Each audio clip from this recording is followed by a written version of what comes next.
Ayan mga kakwento, umuulan-ulan no. Tsaka medyo gabi na pero kasama natin si Lolo. Hello. Tsaka si Kuya Bardagul. Tayo ay nandito na naman sa kalsada. Kuya, Ay, magandang gabi. Paggabi na alam niyo may kukwento ko sa inyo Alam niyo ba yung lolo ko? Ngayon ko lang nalaman, napakababa pala ng IQ. Aba, bakit? Anong nangyari? Ba? Mahina siya Mahina talagang IQ niya Ano ba yung IQ? Yung medyo bobo, ganon.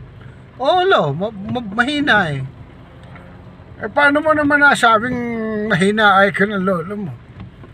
Abay, alam mo ba yung minsan inutusan niya ng lola niya na patayin yung baboy? O, yun ang ginawa ng lolo mo.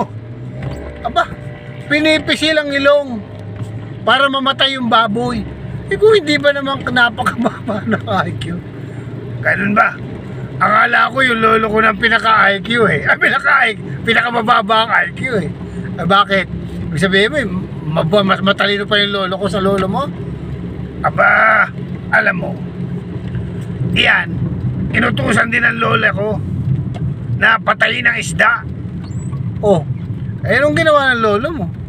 Aba, nilunod sa tubig. Nilunod ba naman sa tubig? Abay, kung hindi ba naman tatalino na pala ng lolo ninyo mas mababa pa palang IQ ng lolo ko. Abay, bakit naman?